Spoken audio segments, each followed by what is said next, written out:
Untitled Chapters, welcome here. I have been dying to do another wife talk video. I love sitting down and just talking, obviously, about wife stuff. This is a huge part of my life. Being a wife to my husband Kieran, we've been married for over 4 years now. So please always take that into consideration when you're watching these types of videos. I'm not a pro, I don't know everything, and man, am I learning things every single day. So just a little bit of a disclaimer there. Also, this is called wife talk for a reason. This is just a talk and a conversation. There's a reason I haven't labeled this how to be a wife or anything like that. This is literally just me talking from my personal experience, and this is my opinion. But if you want anything extra that you want to say as a wife to be, or whatever, leave it in the comment section down below. That's why that is there. So just wanted to say that. But this time I thought I would do another Q&A for you guys. But I just went onto my Instagram and I was like, leave me some questions, I'm gonna answer them. We got thousands of questions, but thank you to everybody who threw in some questions for me to answer. It's just awesome that you guys are just so willing to help me out with these videos, so thank you very much. I hope you guys enjoyed this video. Be sure to subscribe to my channel, and let's just go ahead and jump into all these questions.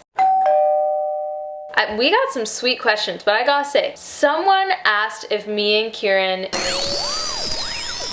That's not the kind of, that's not the kind of question we're gonna answer today, but like, wow. I love that the line, it isn't even there. Like the question line, no, everyone just walks across it and asks intense questions, personal questions, intimate questions. And I think it's great. I think it's awesome. We can't answer all of them, especially ones like that. I have 20 questions to answer, so we're gonna have some quick answers here. I'm 21 and I know I'm a little boy crazy. How do you stay confident that the Lord has someone for you? Since I was like 14 years old, I was boy crazy. I liked guys a lot. Guys were really cool. There was a lot of just genuinely really awesome guys in my life that I did like, and I was totally deemed as boy crazy by everyone that I knew.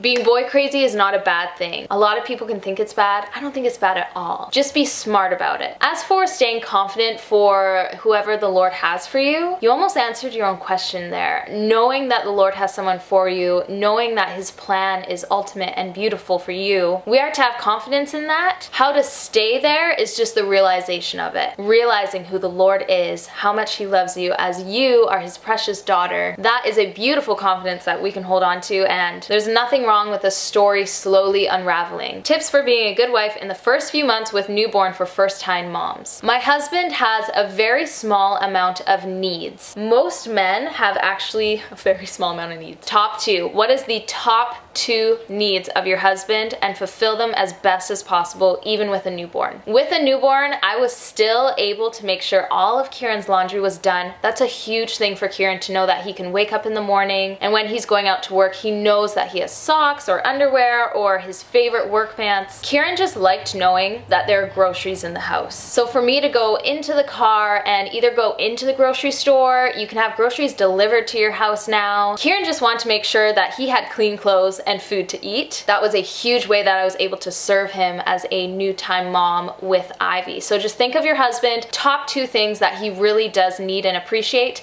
and fulfill them as best as possible. Your view on waiting until marriage.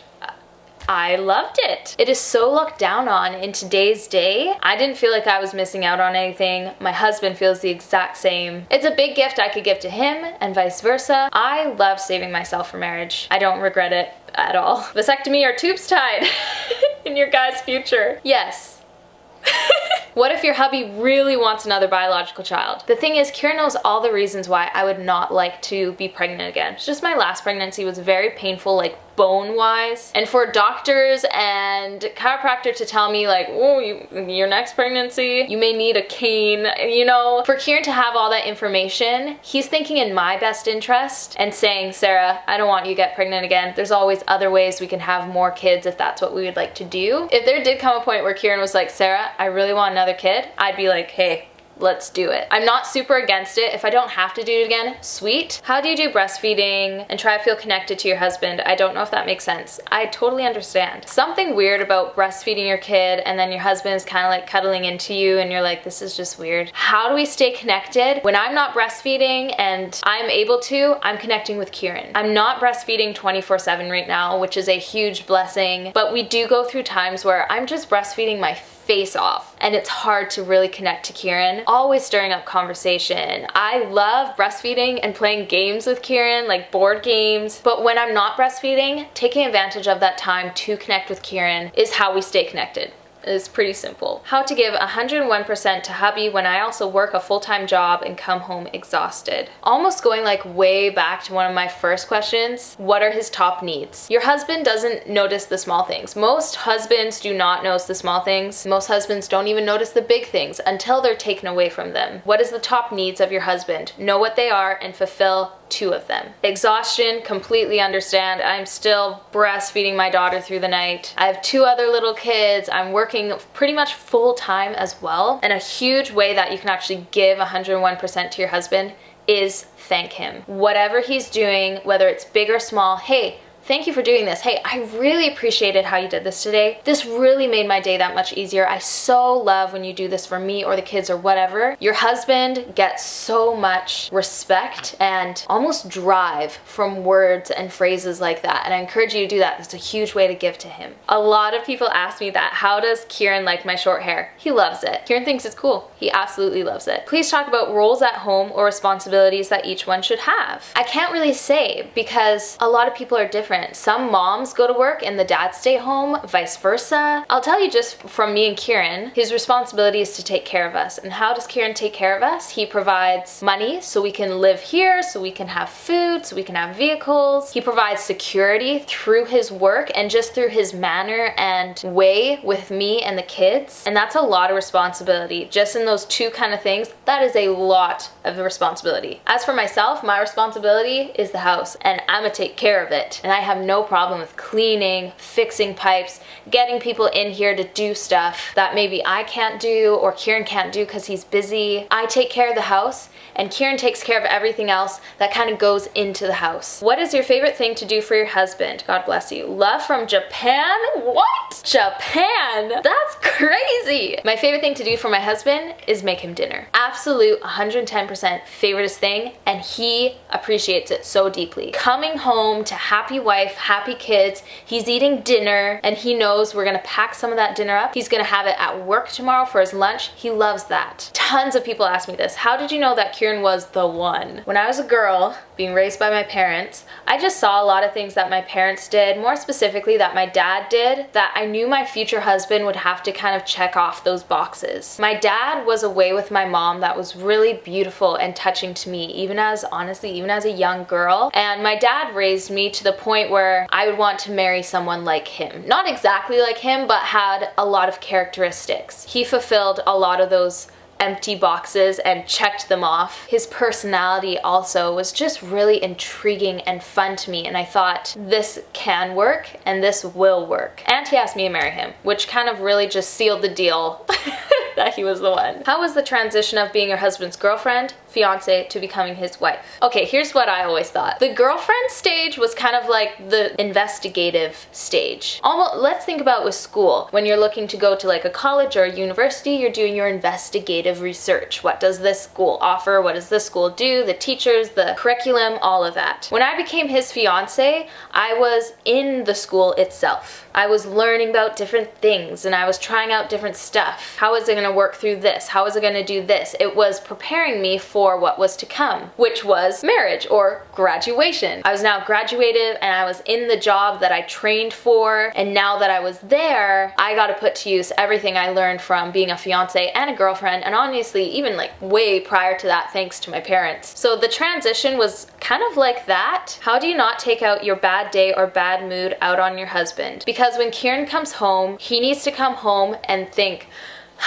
I'm home. This needs to be Kieran's safe harbor, if you will. This is the place that he comes to after work, being up early, exhausted with other people, whatever. Well, that's a loud crow. If he's coming home from work and things are just a kerfuffle and I'm angry with him or the kids or just grumpy, if there's something I really need to go over or talk about, wait till the kids are in bed, everything is a little more relaxed, we have full stomachs. And here's the main thing. It probably wasn't Kieran's fault. If I'm in a bad mood, that has nothing to do with Kieran. Why would I take it out on him? That's not very loving and it's not very kind. And if Kieran's in a bad mood and he comes home, I wouldn't want him to take it out on me either. It's not my fault. We have the ability to control our moods and to control our mood swings even. We need to take that ability and we need to use it and supercharge it and control our emotions. How do you split up the household duties since you both work? Again, I'm kind of in charge of the home. This is my pad. I mean, it's Kieran's too, but this is like, I choose how to decorate it, how to organize it, where to put things, how to clean things. That's my ballpark, and I love that. I love that I have that responsibility. I pretty much do everything that I can, and the thing is, I want to. Sometimes, and I just did like my cleaning video, and at the end of the video, me and Kieran literally rock, paper, scissors to see who would be doing all the garbage and recycling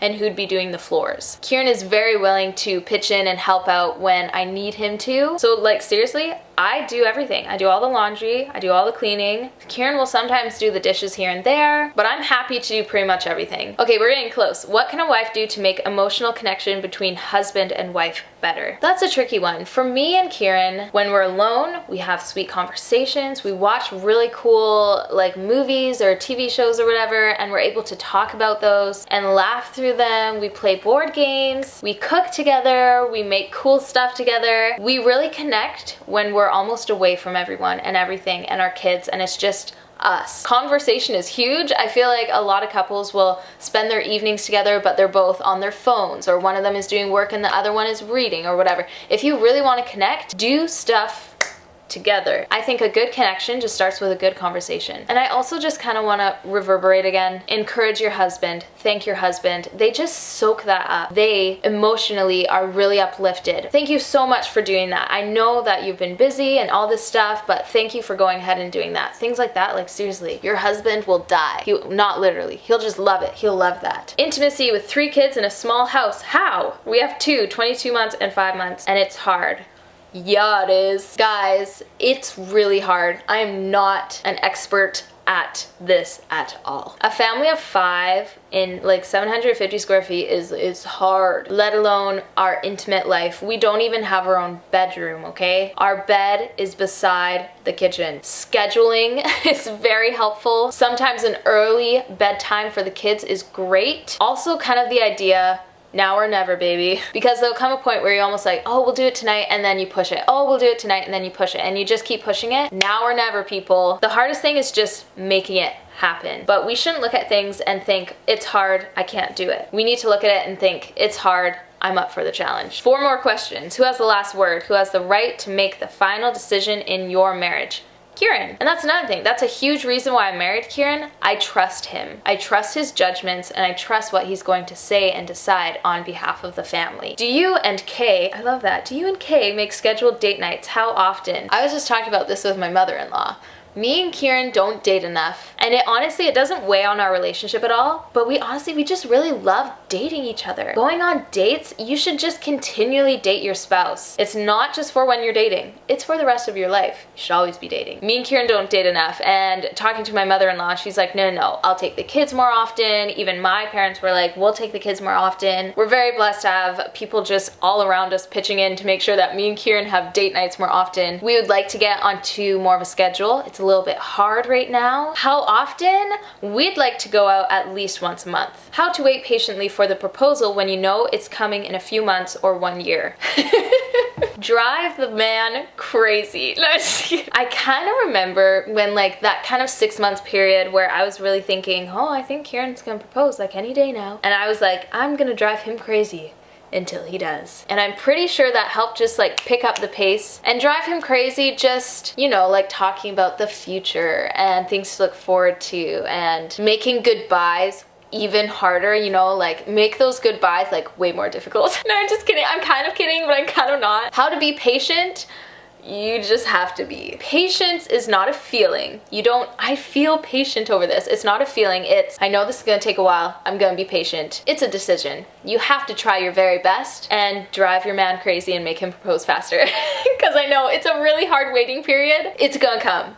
it's gonna come. What is the best thing I can do to honor my husband before I even meet him? We're gonna go for the whole school thing again. Imagine you're in 5th grade and you know by the time that you're in 8th grade, you're gonna have this test. You're not exactly sure on like every single question it's gonna be, but you have an idea of the material, the theme, and you have 3 years to study for this. That is the best thing you can do to honor your future husband, is prepare for him. For me, a great way that I was able to prepare for Kieran, and my mom really realized this, was my mom showed me how to cook, so I'd be able to cook for Kieran. Different ways of cleaning and how to do laundry. Shopping was huge. How to save money while you're shopping, grocery shopping. Staying beautifully pure in my heart and in my soul, and to save myself for my husband was a huge way that I did and still honor Kieran. The best way you can honor your future husband is prepare for him now. I hope you enjoyed this extremely long video. Thank you for watching. Thank you for being here. I mentioned in another video previously, but if you're ever curious about the things that I am wearing, I try to link them down below. I need to start doing like links down there. Maybe I'll put probably not, I don't know, we'll see. But if you're curious what I'm wearing, shirt-wise, jewelry-wise, if you're kind of curious, because I always get questions. Anyway, I'm touching my head because I'm happy. Thank you guys very much for watching this video. Let me know down below how you're doing. What's going on? Are you a wife? Do you want to be? Are you sick and tired of being one? No, seriously. Let me know what's going on. I will see you all in my next video. Bye, guys.